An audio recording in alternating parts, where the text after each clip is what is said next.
அனைவருக்கும் வணக்கம். மாட்டிக்கிட்டாரு ஒருத்தர் அவரை காப்பாற்றணும் கருத்தர் அப்படின்னு சொல்கிற மாதிரி தான் இருக்குது.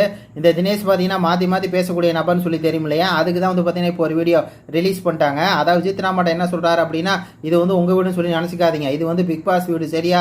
உங்கள் வீடு நினச்சிக்கிட்டு நீங்கள் வந்து அதிகாரத்தை வந்து இங்கே செலுத்தக்கூடாது, இது வந்து பிக் பாஸ் வீடு அப்படின்னு சொல்லி பார்த்தீங்கன்னா இங்கே சொல்கிறாரு.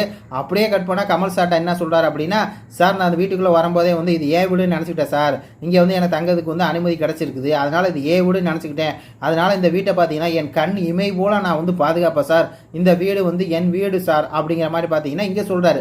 அதான் வந்து கட் பண்ணி போட்டிருக்காங்க. அங்கே என்ன சொன்னேன், இது வந்து உங்கள் வீடுன்னு சொல்லி நினச்சிக்காதீங்க, இது வந்து பிக் பாஸ் வீடு அப்படின்னு சொன்னார். இங்கே என்ன சொல்கிறாரு கமல் சார்ட்ட, இது ஏன் வீடுன்னு சொல்லி நினச்சிக்கிட்டேன் சார் அப்படின்னு சொல்லி சொல்கிறாரு. ஏப்பா நீ மட்டும் பிக் பாஸ் வீட்டை ஓ வீடு நினச்சி நீ வந்து இருப்ப, பாதுகாப்ப, கூட்டுவ, தொடப்ப, எல்லாம் பண்ணுவேன்னு சொல்லி நீ சொல்லுவ. அதே வார்த்தை விசித்ரா சொல்லிட்டு அதை அப்படியே மாற்றி சொல்லுவா, இது உங்கள் வீடு சொல்லி நினச்சிக்காதீங்க, இது வந்து பிக் பாஸ் வீடு. எப்படித்தான் இவர் வந்து வாய் கூசாமல் பேசுகிறாரோ, இப்படி வாய் கூசாமல் பேசிட்டு நான் எதையுமே வந்து பார்த்தீங்கன்னா கரெக்டாக தான் பேசுவேன், எதையுமே பாயிண்ட் வந்து மிஸ் பண்ணவே மாட்டேன் அப்படிங்கிற மாதிரிலாம் இவர் சொல்லுவார். ஏற்கனவே வந்து பார்த்தீங்கன்னா இவர் தான் கலாய்ச்சி விட்ருப்பாங்க, வாயா பாயிண்ட் தினேஷ் உன்னையும் வந்து இது பண்ணி விட்டாளா அப்படின்னு சொல்லி. அது மாதிரி தான் பாயிண்ட் பேசுகிறோங்கிற பேரில் பாயிண்டே இல்லாமல் மாற்றி உளர்றாரு நம்மளுடைய தினேஷ் அப்படிங்கிறதுக்கு இந்த வீடியோவே சாட்சி. இது பற்றி உங்கள் கருத்துக்களை சொல்லுங்கள். நன்றி, வணக்கம்.